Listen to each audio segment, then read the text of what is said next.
আমি মোহাম্মদ গোলাম মুস্তফা, প্রভাষক প্রাণীবিদ্যা বিভাগ, সরকারি মুজিব কলেজ, সখীপুর। আজকে আমি এসিসি জীববিজ্ঞান দ্বিতীয় পত্রের ৬ষ্ঠ অধ্যায় মানব শারীরতত্ত্ব, বর্জন নিষ্কাশন, হিউম্যান ফিজিওলজি, ওয়েস্টার্ন এলিভেশন এর মানুষের বৃক্কের সূক্ষ্ম গঠন এবং কাজ আলোচনা করব। প্রথমে আমরা জেনে নেই যে নেফ্রন কি।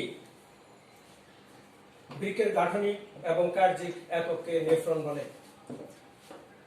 মানুষের দেহে দুইটা বৃক্ক, ছিমবীজ আকৃতির দুইটা বৃক্ক অবস্থান করে। প্রতিটি বৃক্ক লম্বা ৩ থেকে ৫ সেন্টিমিটার। প্রত্যেক বৃক্কের নেফ্রনের সম্মিলিত ভাবে ৩৬ কিলোমিটার বেশি লম্বা হয়। বৃক্কের মাধ্যমে প্রতি মিনিটে ১২৫ ঘন সেন্টিমিটার তরল পদার্থ পরিস্রুত হয়। এর ৯৯%ই আবার রক্তে ফিরে আসে। প্রতি মিনিটে এই নেফ্রনের মাধ্যমে ১ ঘন সেন্টিমিটার মূত্র সৃষ্টি হয়। ১৮৪২ খ্রিস্টাব্দে স্যার উইলিয়াম বোম্যান বৃক্কের যে সূক্ষ্ম গঠন নেফ্রন আবিষ্কার করে। তার মতে একটি নেফ্রনের প্রধান দুটি অংশ, একটা হলো রেনাল কর্পাসল আর একটা হলো বৃক্কীয় নালিকা। প্রথমে আমরা আলোচনা করব রেনাল কর্পাসল কি। রেনাল কর্পাসলের মধ্যে আমরা দুইটা অংশ দেখি। একটা নেফ্রনের সামনের যে গোলাকার অংশটুকু, এটাকে বলা হয়ে থাকে রেনাল কর্পাসল বা ইংরেজিতে বলে মালপেজিয়ান বডি। এই রেনাল কর্পাসলের দুইটা অংশ, একটা হলো বোম্যান ক্যাপসুল আর একটা হলো গ্লোমেরুলাস। প্রথমে আমরা লক্ষ্য করি বোম্যান ক্যাপসুল কি। এই বোম্যান ক্যাপসুল এই মালপেজিয়ান বডি গোলাকার অংশে, এটা দেখতে কাপ আকৃতি বা ফানেল আকৃতি একটা অংশ। এই তার সামনের দিকে থাকে কতগুলা গ্লোমেরুলার। এর কৈশিক জালিকাগুলোকে ঘিরে এই বোম্যান ক্যাপসুলটা একটা কাপ আকৃতি বা ফানেল আকৃতির অংশ লক্ষ্য করো। ছবির মাধ্যমে দেখা যাচ্ছে। এই বোম্যান ক্যাপসুলে এটার ব্যাস হলো 0.2 মিটার। এর নিচের দিকে কতগুলো আইসাকার এপিথেলিয়াম কোষে গঠিত দ্বিস্তরী পেয়ালার মতো একটা অংশ। এটাকে এই নিচের স্তরটা, এখানে এই স্তরটাকে বলা হয় প্যারাইটাল স্তর, নিচের অংশটুকুকে। এ থেকে বলছি যে কতগুলা আইসাকার এপিথেলিয়াম কোষ দ্বারা গঠিত। উপর দিকে লক্ষ্য করো যে কতগুলি রক্তের কৈশিক জালিকা দেখা যাচ্ছে। এই নিচের দিকে যে স্তরটা, এই স্তরটাকে বলা হয়ে থাকে ভিসেরাল স্তর। এই ভিসেরাল স্তরটা মূলত গঠিত কতগুলি পোডাসাইট কোষ দ্বারা গঠিত। তাহলে এই বোম্যান ক্যাপসুলে যে আমরা কতগুলি অংশ দেখতে পারলাম, এর পরবর্তীতে এই রেনাল কর্পাসলের বা মালপেজিয়ান বডি বোম্যান ক্যাপসুল যাকে ঘিরে রাখছে কতগুলি রক্তের জালিকা, একটা এফারেন্ট আর্টেরিয়ল এই নেফ্রনে, এই বোম্যান ক্যাপসুলের ভিতরে একটা এফারেন্ট আর্টেরিয়ল নালী ভিতরে প্রবেশ করে। এই এফারেন্ট আর্টেরিয়লটা বিভক্ত হইয়া 50 থেকে 60টি রক্তের কৈশিক জালিকা সৃষ্টি করে। এটা হলো গ্লোমেরুলাসের অংশে বলছি। এবং এই রক্তের জালিকাগুলো আবার একত্রিত হয়ে একটা নালিকা সৃষ্টি করে। সেটা এই গ্লোমেরুলাস থেকে বের হইয়া আসে। এটাকে বলা হয় এফারেন্ট আর্টেরিয়ল। যে নালিকা ভিতরে প্রবেশ করলো এবং রক্তে কতগুলি 50 থেকে 60টা কৈশিক জালিকা সৃষ্টি করলো, সেটাকে আমরা বলছি অ্যাপারেন্ট আর্টেরিওল। আর সেগুলি আবার সম্মিলিতভাবে একটা নালী সৃষ্টি করে আবার যেটা বেরিয়ে আসছে সেটাকে আমরা বলি ইফারেন্ট আর্টেরিওল। লক্ষ্য করো, এই ইফারেন্ট আর্টেরিওল এবং অ্যাপারেন্ট আর্টেরিওল, এই ইফারেন্ট আর্টেরিওলের ব্যাস অ্যাপারেন্ট আর্টেরিওলের চেয়ে কম হওয়ার কারণে এই গ্লোমেরুলাসে সর্বদা রক্তের উচ্চ চাপ বজায় থাকে, যার কারণে এই ভিসারাল স্তর ভেদ করে রক্তের আলট্রাফিল্ট্রেশন যেটা সেটা হয়, বর্জ্য পদার্থগুলি এসে বোম্যান ক্যাপসুলের যে স্পেস সেই স্পেসের মধ্যে জমা হয়। তাহলে আমরা রেনাল কর্পাসেলের দুইটা অংশ দেখলাম, একটা হলো বোম্যান ক্যাপসুল আর একটা হলো গ্লোমেরুলাস। দ্বিতীয় অংশটুকু যেটুকু সেটা হলো বৃক্কীয় নালিকা। বৃক্কীয় নালিকা হলো এই রেনাল কর্পাসল, এই রেনাল কর্পাসলের বোম্যান ক্যাপসুলের ঠিক পিছন থেকে একটা পেঁচানো নালিকা বেরিয়ে আসছে। সেই নালিকাটুকু অনেকগুলি অংশ নিয়ে থাকে, সেটা একদম এই পিছন পর্যন্ত সংগ্রাহক নালী আছে, সেই সংগ্রাহক নালিকা পর্যন্ত বিস্তৃত। এই অংশটুকু বলা হয় বৃক্কীয় নালিকা বা রেনাল টিউবস। একটা বৃক্কীয় নালিকা মধ্যে চারটে অংশ আমরা লক্ষ্য করি। একটা হলো নিকটবর্তী পেঁচানো নালিকা, যা এই রেনাল ক্যাপসুলের ঠিক পিছনেই, বোম্যান ক্যাপসুলের ঠিক পিছনে যে পেঁচানো অংশটুকু এটাকে বলা হয়। আর এই নিকটবর্তী পেঁচানো নালিকা বা প্রক্সিমাল কনভলিউটেড টিউবসের ঠিক নিচে ইউ আকৃতির একটা অংশ লক্ষ্য করো, এটাকে বলা হয় নেফ্রনের ফাঁস বা হেনরির রূপ। এরপরে উপরের দিকে আবার পেঁচায়া একটা নালী, সেই অংশটিকে বলা হয় দূরবর্তী পেঁচানো নালিকা, ডিস্টাল কনভলিউটেড এবং পরবর্তীতে সংগ্রাহক নালী। একটা নেফ্রনের পশ্চাৎ অংশে সংগ্রাহক নালিকা পর্যন্ত, এই প্রক্সিমাল পেঁচানো নালিকা থেকে একদম সংগ্রাহক নালিকা পর্যন্ত এটা 3 সেন্টিমিটার লম্বা হয় এবং গড় ব্যাস হয় 60 মাইক্রোমিটার। এবং এই বৃক্কের নালিকাগুলো চারটা ভাগে আমরা বিভক্ত করলাম।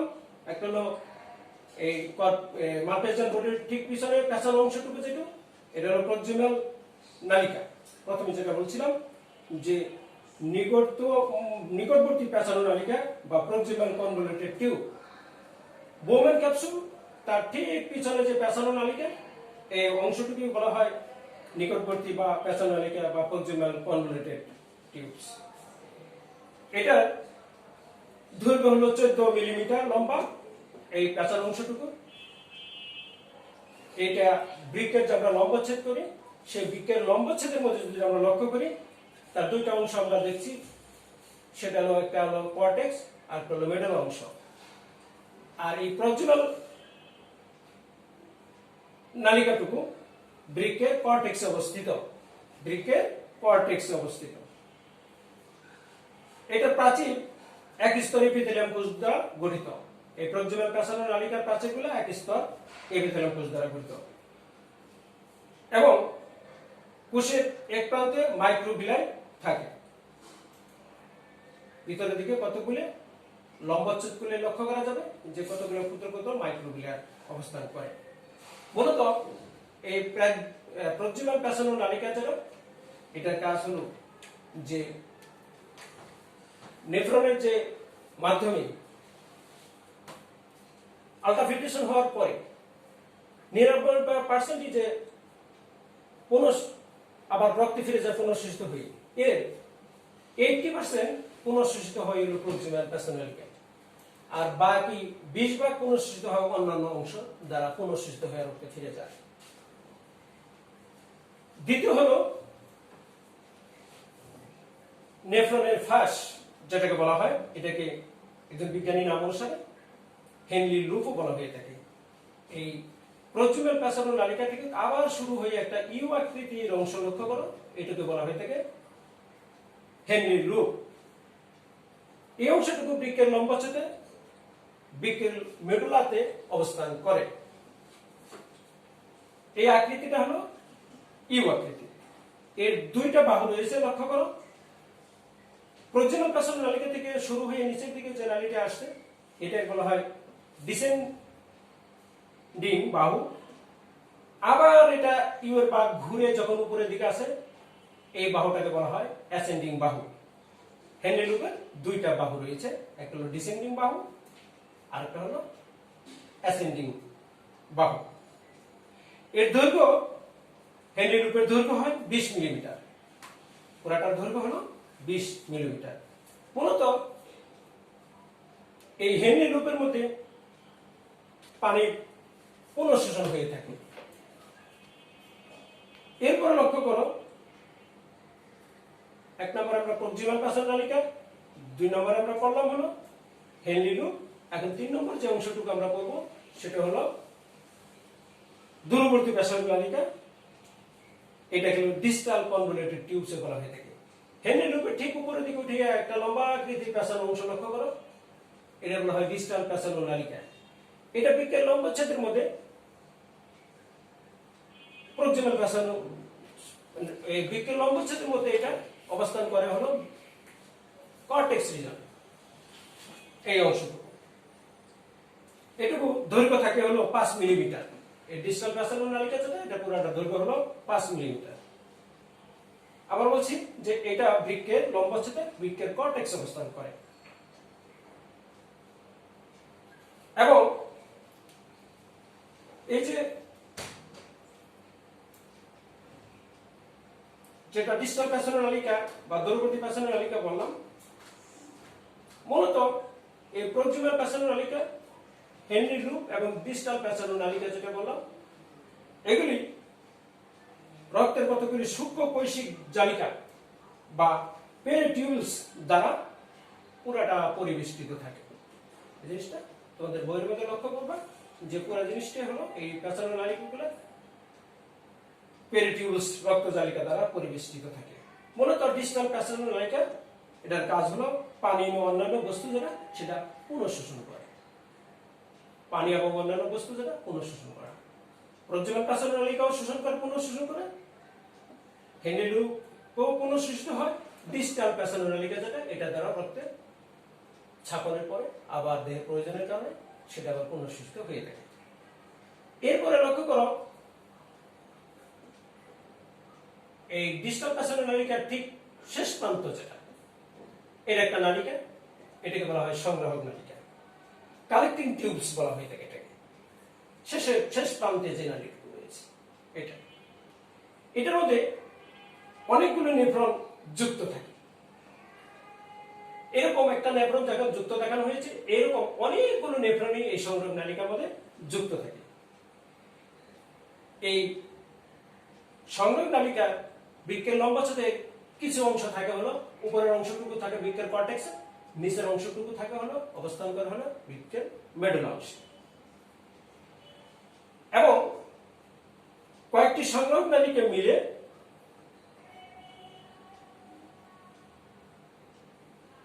ডাক্ট অফ বেলুনি গঠন করে। কতগুলি সংগ্রাহক নালিকা মিলে ডাক্ট অফ বেলুনি গঠন করে। তাহলে আমরা লক্ষ্য করলাম বৃক্কের একটা সূক্ষ্ম গঠন বা নেফ্রনের গঠনের মধ্যে প্রথমে আমরা আলোচনা করলাম যে মালপেজিয়ান বডি বা কর্পাসল যেটা বলা হয়ে থাকে, সেটার মধ্যে বোম্যান ক্যাপসুল এবং গ্লোমেরুলাস। এরপরে আমরা লক্ষ্য করলাম টিউবস, যেটা নেফ্রনের টিউবস, প্রক্সিমাল পেঁচানো নালিকা, হেনরি লুপ এবং দূরবর্তী পেঁচানো নালিকা এবং সংগ্রাহক নালী। শিক্ষার্থী বন্ধুরা, তোমাদের এই জীববিজ্ঞান দ্বিতীয় পত্রে 6ষ্ঠ অধ্যায় মানব শারীরতত্ত্বের মধ্যে এই নেফ্রনের গঠন বা বৃক্কের সূক্ষ্ম গঠনের যে ছবি রয়েছে, এই ছবির লেবেলিং এর সাথে মিলে তোমরা এটা করার চেষ্টা করবে। এরপর আমরা লক্ষ্য করি যে এই যে নিউরনের সূক্ষ্ম গঠন আমরা ব্ল্যাকবোর্ডের ছবির মাধ্যমে, হোয়াইট বোর্ডের ছবির মাধ্যমে আমরা যেটা করলাম, এই নিউরনের কাজ কি। আমরা যদি এই নিউরনের কাজটা বিশ্লেষণ করি তাহলে এই নিউরন আমাদের রক্তের পরিস্রুতকরণ করে থাকে। এর মধ্যে প্রোটিন ছাড়া সকল কিছু আলট্রাফিল্ট্রেশন বা পরিস্রুতকরণ হয়ে থাকে। এরপরে পুনঃশোষিত হয় গ্লুকোজ, লবণ, প্রয়োজনীয় পানি পুনঃশোষিত হয়ে রক্তনালীতে প্রবেশ করা এই নেফ্রন। পরবর্তীতে লক্ষ্য করো নালিকা যেগুলি রয়েছে, প্রক্সিমাল প্যাসেজ নালিকা, হেনরি লুপ বলছি, ডিস্টাল প্যাসেজ নালিকা এবং সংযোগ নালিকা। এদের মধ্যে কতগুলা দূষিত পদার্থের ক্ষরণ হয়ে থাকে। সালফার গঠিত যৌগ, ক্রিয়েটিনিন, জৈব অ্যাসিড সমূহ এই নালিকার ভিতরে ক্ষরণ হয়ে থাকে। এরপরে কিছু নতুন পদার্থ এই নেফ্রনের সৃষ্টি হয়, যেমন অজৈব ফসফেট, অ্যামোনিয়া, হিউপুরিক অ্যাসিড সৃষ্টি করে নালিকার গহ্বরের মধ্যে প্রেরণ করে এবং দেহস্থিত যে পিএইচ এর মাত্রা রক্ষা করে এই নেফ্রন। মূলত মানবদেহের এই বৃক্কের এই নেফ্রনটাই বিশেষ গুরুত্বপূর্ণ ভূমিকা পালন করে থাকে। এই বৃক্কের যে আমাদের কাজ, মূলত এই নেফ্রনটাই এই কাজটা সম্পন্ন করে থাকে। আমাদের এই বৃক্ককে ভালো রাখতে হলে এই নেফ্রন যাতে ভালো থাকে সেদিকে লক্ষ্য করতে হবে। সবসময় বলি যে মানুষ সুস্থ থাকার জন্য বৃক্ক সুস্থ থাকাটা অপরিহার্য বিষয়। আমাদের যাদের ডায়াবেটিস থাকে তাদের ডায়াবেটিস নিয়ন্ত্রণ রাখতে হবে, উচ্চ রক্তচাপ থাকলে উচ্চ রক্তচাপ নিয়ন্ত্রণ রাখতে হবে, মাদক আসক্ত থাকলে এটা বর্জন করতে হবে। এই সমস্ত বিষয়গুলি বর্জন করে ডাক্তারের পরামর্শ চললে আমাদের বৃক্ককে ভালো রাখার জন্য যে প্রিভেন্টিভ যে সমস্ত বিষয় আছে সেগুলো মেনে চলতে হবে। তাহলে আমাদের বৃক্ক ভালো থাকবে, বৃক্ক ভালো থাকলে আমরা সুস্থ থাকবো। তোমাদের আবারও তোমাদের এই বিষয়টা, এই টপিকে আমি আলোচনা করলাম, এটা বইয়ের সাথে মিলিয়ে ভালোভাবে পড়াশোনা করার জন্য আহ্বান জানাচ্ছি এবং সকলকে মুজিব কলেজের পক্ষ থেকে ও আমার পক্ষ থেকে ধন্যবাদ জানিয়ে আজকের মতো শেষ করছি। আল্লাহ হাফেজ।